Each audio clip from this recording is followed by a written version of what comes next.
দর্শক, আমি এই মুহূর্তে রয়েছি হযরত শাহজালাল আন্তর্জাতিক বিমানবন্দর টার্মিনাল 2 এর ঠিক সামনে। অন্যান্য সময় আমরা দেখেছি এয়ারপোর্ট এলাকা জুড়ে মানুষের একটা জমজমাট থাকতো, মানুষের একটা আসা যাওয়া থাকতো, উৎসব মুখর একটা পরিবেশ থাকতো, কিন্তু এই মুহূর্তে আমরা দেখতে পাচ্ছি একদম পুরো এয়ারপোর্ট একদমই থমকে গেছে। কারণ একটাই কার্গো সেকশনে ভয়াবহ আগুন লেগেছে। সেই আগুন কিন্তু ক্রমেই আগুন ছড়িয়ে পড়ছে 30টি ইউনিটের উপরে, অর্থাৎ সম্ভবত আরও বাড়তে পারে। যতটুকু জানা গেছে 30টির উপরে ফায়ার সার্ভিস কিন্তু কাজ করছে না আগুন নিয়ন্ত্রণের। আমরা দেখতে পাচ্ছি আগুনের যে কুণ্ডুলি, আগুনের যে ধোঁয়ার যে কুণ্ডুলি, সেই ধোঁয়ার কুণ্ডুলি কিন্তু ক্রমেই বেড়ে চলছে এবং পুরো আকাশ আগুনের ধোঁয়ার কুণ্ডুলিতে একদমই ছেয়ে যাচ্ছে। এবং হযরত শাহজালাল আন্তর্জাতিক বিমানবন্দর যে প্রবেশপথ, সেই প্রবেশপথে অসংখ্য সেনাবাহিনীর সদস্যরা খুব কঠোর অবস্থানে রয়েছেন। কাউকে কিন্তু এয়ারপোর্টের ভিতরে ঢুকতে দেওয়া হচ্ছে না এবং আমরা দেখতে পাচ্ছি পুরো এয়ারপোর্ট এই মুহূর্তে একদমই থমকে গেছেন। মানুষ আসলে একটা আতঙ্কের ভিতরে রয়েছেন। আগুন কিন্তু ক্রমেই ছড়িয়ে পড়ছে। আমরা যদি একটু কাছে যাই আপনাদেরকে কাছ থেকে দেখানোর চেষ্টা করবো, আমাদের সাথেই থাকুন। দর্শক, আমরা দেখতে পাচ্ছি এই মুহূর্তে কার্গো সেকশনের ওখান থেকে আসলে আগুনের যে ধোঁয়ার যে কুণ্ডুলি, সেই ধোঁয়ার কুণ্ডুলি কিন্তু ক্রমেই বেড়ে চলছে এবং কোনোভাবেই কিন্তু সেই আগুন এখনও অবধি পর্যন্ত নিয়ন্ত্রণে আনতে পারেনি। একদমই চেষ্টা করা হচ্ছে, আপ্রাণ চেষ্টা করা হচ্ছে আগুন নিয়ন্ত্রণে আনার। কি দেখছেন আসলে সর্বশেষ কি মনে হচ্ছে? ফায়ার সার্ভিস কি চেষ্টা, মানে কয়েক ঘন্টা ধরে ফায়ার সার্ভিস চেষ্টা করছেন? চেষ্টা তো ত্রুটি করতেছে না। হ্যাঁ, ভিতরে যে আগুন, একটু জোরে বলবেন। হ্যাঁ, নিয়ন্ত্রণের মানে কোনোভাবেই সম্ভব হচ্ছে না। কিন্তু কেন আসলে সম্ভব হচ্ছে না? মানে ওটা তো কেমিক্যাল থেকে এক্সপোর্টের যত কেমিক্যাল আসে, ওই কেমিক্যাল ভিতরে যদি আগুন লাগে ওটা তো সহজে নিয়ন্ত্রণে আসাটা খুব মানে কষ্টকর।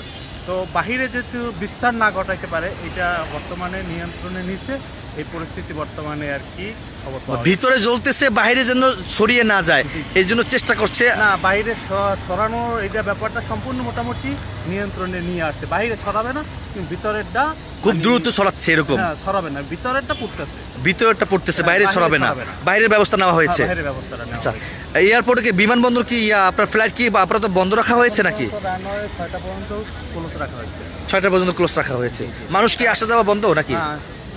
আসা যাওয়া তেমন টোটালি প্রপারলি বন্ধ আছে আপাতত।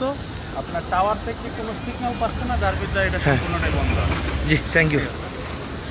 দর্শক, উনি যেমনটি আমাকে বলছিলেন যে আসলে আগুন ভিতরে কিন্তু আগুন জ্বলছে এবং আগুন যেন বাইরে যেন আসতে না পারে সেই ব্যবস্থা কিন্তু ফায়ার সার্ভিসের পক্ষ থেকে নেওয়া হয়েছে, এমনটা কিন্তু তিনি আমাদেরকে জানিয়েছেন। আমরা দেখতে পাচ্ছি এই মুহূর্তে আগুনের যে ধোঁয়ার যে কুণ্ডুলি, সেই ধোঁয়ার কুণ্ডুলি পুরো আকাশ একদমই ছেয়ে যাচ্ছে না। আমরা সামনে যাব, সামনে থেকে আপনাদেরকে দেখানোর চেষ্টা করবো, অর্থাৎ কাছ থেকে দেখানোর চেষ্টা করব।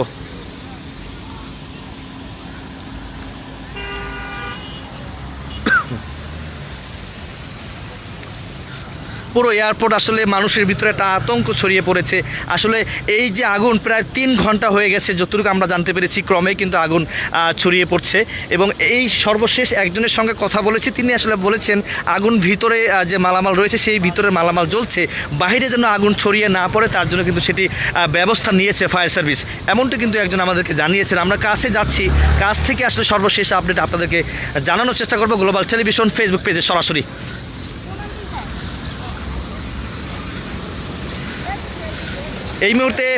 এই মুহূর্তে গণমাধ্যম কর্মীর গাড়ি ছাড়া এবং গণমাধ্যম কর্মী এবং প্রশাসনের গাড়ি ছাড়া কাউকে কিন্তু এয়ারপোর্টের ভিতরে ঢুকতে দেওয়া হচ্ছে না যারা বিদেশ যাবে। অর্থাৎ আমি যত এই সর্বশেষ যার সঙ্গে কথা বলেছি তিনি আসলে বলেছেন যে 6টা পর্যন্ত আসলে রানওয়ে বন্ধ রাখা হয়েছে।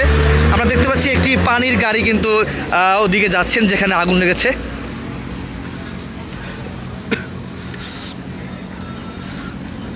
ধোঁয়ায় একদমই আচ্ছন্ন পুরো আকাশ, আগুনের যে ধোঁয়ার যে কুণ্ডলী, সেই ধোঁয়ার কুণ্ডলী আমরা দেখতে পাচ্ছি এবং আমরা দেখানোর চেষ্টা করছি গ্লোবাল টেলিভিশন ফেসবুক পেজে সরাসরি।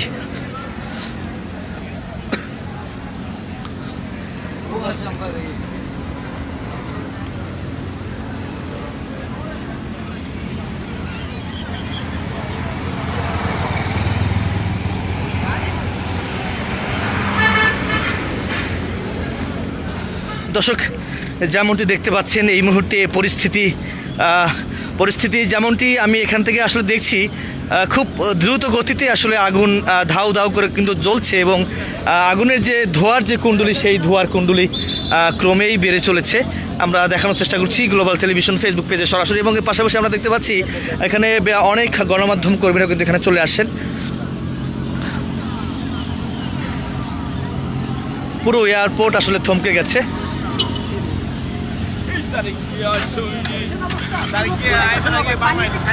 একটু কথা বলি, লাইভে আছে আপনার, আসবো। আসলে সর্বশেষ কি দেখলেন এখানে, সর্বশেষ কি দেখলেন একটু আমাদেরকে জানাবেন। আমি একজন দেখলাম যে এসকে কার্গো ভিলেজের কর্তৃপক্ষ ওনাদের মাল আজকে শিপমেন্ট ছিল এবং আগে অনেক মাল ছিল, মালামাল সম্পূর্ণ পুড়ে গেছে, সে কান্নাকাটি করতেছে। তা আমরা তাকে জিজ্ঞেস করলাম, তার আগের অনেকগুলো মাল বিভিন্ন প্রোডাক্ট বাংলাদেশের মাল করতো, আর আজকে মাল দিচ্ছে সব কিছু তিনি নিঃস্ব হয়ে গেছে। আর আমি এসে যা দেখলাম যে খুব ভয়াবহ অবস্থা। এখানে সব প্রতিষ্ঠানের যারা বাহিনী ওনারা পানি নিয়ন্ত্রণ দিয়ে ফোম দিয়ে চেষ্টা করতে কোনো নিয়ন্ত্রণ কিন্তু হচ্ছে না। আমি আসলে 3 ঘন্টা হয়েছে, কোনো কমতির কোনো কিছু দেখি। এই পর্যন্ত কয়টা ইউনিট কাজ করছে ফায়ার সার্ভিস? 26 থেকে 28টা ইউনিট আমি যতটুকু জানলাম। ঢাকার বাইরে যেগুলো আছে আসলে সবগুলো অনেকে ধারণা করছে রাসায়নিক পদার্থ, আপনি কি মনে করছেন? রাসায়নিক কোনো পদার্থ, হ্যাঁ, কেমিক্যালের গোডাউন যেটা, ওটাই এটা কি আসলে অনুমতি আছে মানে ইয়া কিনা, মানে বৈধ কিনা? ইম্পোর্ট করা যারা বাংলাদেশে ব্যবহার করে ব্যবসায়ীরা, তারা ইম্পোর্ট করা মাল এনে, কিন্তু অনুমতি আছে কি না আছে এটা পরবর্তীতে তদন্তের সাপেক্ষে বলা যাবে। এখন তো মানে আগুন এখন দ্রুত গতিতে ছড়িয়ে পড়ছে, এরকম ছড়িয়ে পড়তেছে, কোনো কমার কোনোই নেই। 3 দিন পরেও যদি আসি তাহলে আমরা সংবাদ করবি না, আবার এটাই কাভার করতে পারবো। বিষয়টা এত দ্রুত ছড়াচ্ছে, এত দ্রুত ছড়াচ্ছে। Thank you. আসলে ভাই এটার মধ্যে আসলে কি মূলত একটু আমাদের দর্শক, আমাদের এক সংবাদকর্মী, প্রতিদিনের বাংলাদেশের সংবাদকর্মী, তিনি আসলে আমাদেরকে জানিয়েছেন আগুন খুব দ্রুত গতিতে ছড়িয়ে পড়ছে এমনটি বলছেন, এবং রাসায়নিক পদার্থ ভিতরে থাকতে পারেন এমনটি কিন্তু তিনি আমাদেরকে জানিয়েছেন। আমরা এখান থেকে যদি একটু দেখাই আপনাদেরকে জুম করে, দর্শক যেমনটি দেখতে পাচ্ছেন আগুনের যে ধোঁয়ার যে কুণ্ডলী, সেই ধোঁয়ার কুণ্ডলী কিন্তু ক্রমেই বেড়ে চলছে এবং পুরো এয়ারপোর্ট কিন্তু একদমই থমকে গেছে। হাজারো মানুষের ভিতরে একটা আতঙ্ক ছড়িয়ে পড়েছে। দেখতে পাচ্ছেন কার্গো সেকশনে আগুনের যে ধোঁয়ার কুণ্ডলী, আমরা এখান থেকে আমরা দেখানোর চেষ্টা করছি গ্লোবাল টেলিভিশন ফেসবুক পেজে সরাসরি। ভাই একটু কথা বলি, সর্বশেষ কি আপডেট জানাবেন? আমি একটু কথা বলবো। আসলে আমার এক সহকর্মী রয়েছেন বাংলা নিউজ, আমার সহকর্মী কেফায়েত শাকিল, তোফায়েলের কাছ থেকে জানার চেষ্টা করবো আসলে সর্বশেষ উনি কি জানতে পেরেছেন, কয়টা ইউনিট ফায়ার সার্ভিস ইউনিট কাজ করছে সেই বিষয়ে একটু জানার চেষ্টা করবো। ভাই সর্বশেষ কি জানলেন, কি সর্বশেষ আপডেট একটু আমাদেরকে জানাবেন।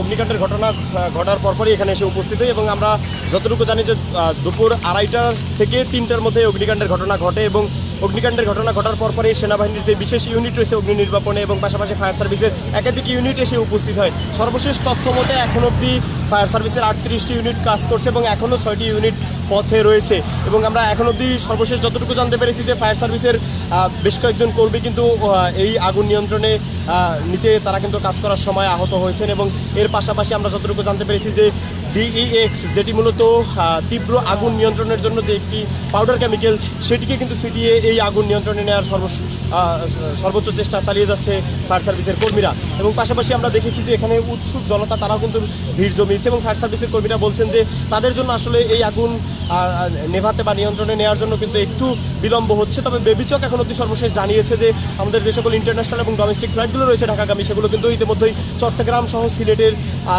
যে বিমানবন্দর রয়েছে সেখানে এবং যেগুলো ইন্টারন্যাশনাল ফ্লাইট রয়েছে সেগুলো কিন্তু কক্সবাজারে নামানোর সর্বোচ্চ চেষ্টা তারা চালিয়ে যাচ্ছেন এবং পাশাপাশি কিন্তু একটি রাডার স্টেশন রয়েছে। তারা আশঙ্কা করছেন যে যদি এই আগুন ছড়িয়ে রাডার স্টেশনে লাগে সেক্ষেত্রে কিন্তু বড় ধরনের ক্ষতির সম্মুখীন হবেন তারা।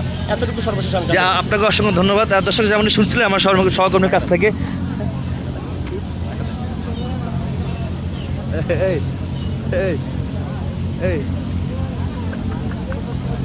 দর্শক যেমনটি দেখতে পাচ্ছেন এখানে আসলে সেনাবাহিনীর সদস্যরা কিন্তু তৎপর রয়েছেন এবং উৎসুক যে জনতা যারা ছিলেন তাদেরকে কিন্তু সরে যেতে বলা হচ্ছে এবং তারা চলে যাচ্ছেন এবং এই পাশে আমরা দেখতে পাচ্ছি বিজিবি রয়েছেন, সামনে সেনাবাহিনী রয়েছেন। সব কিছু মিলিয়ে পরিস্থিতি খুবই ভয়াবহ। আগুন এখন অবধি পর্যন্ত নিয়ন্ত্রণে আনেনি এবং একজন সংবাদকর্মীর সঙ্গে কথা বলেছে, তিনি আসলে বলেছেন আগুন নিয়ন্ত্রণের একদমই বাইরে এবং খুব 30টি ইউনিটের মতো, একজন সর্বশেষ বলেছেন 28টি ইউনিট, কিন্তু যতটুকু সংবাদে আমরা জানতে পেরেছি 30টি ইউনিটের উপরে ফায়ার সার্ভিস তারা কাজ করছেন। পাশাপাশি বিজিবি থেকে শুরু করে সেনাবাহিনী, র্যাব, পুলিশ সকলে কিন্তু এই ফায়ার সার্ভিসকে সহযোগিতা করছে।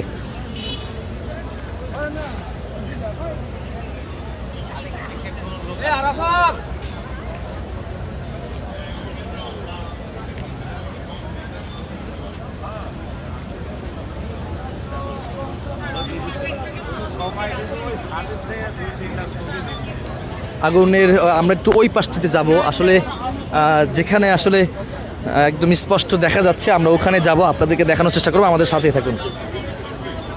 অসংখ্য সেনাবাহিনীর সদস্য, র্যাব, পুলিশ, আনসার, বিভিন্ন বাহিনীর সদস্যরা রয়েছেন তৎপর অবস্থায়। কেউ যেন এই এলাকায় যেন কেউ ভিড় করতে না পারে, তার জন্য কিন্তু সেনাবাহিনী থেকে শুরু করে প্রত্যেকটি বিমান বাহিনীর সদস্যরা, প্রত্যেকটি আইনশৃঙ্খলা বাহিনীর সদস্যরা এখানে রয়েছেন।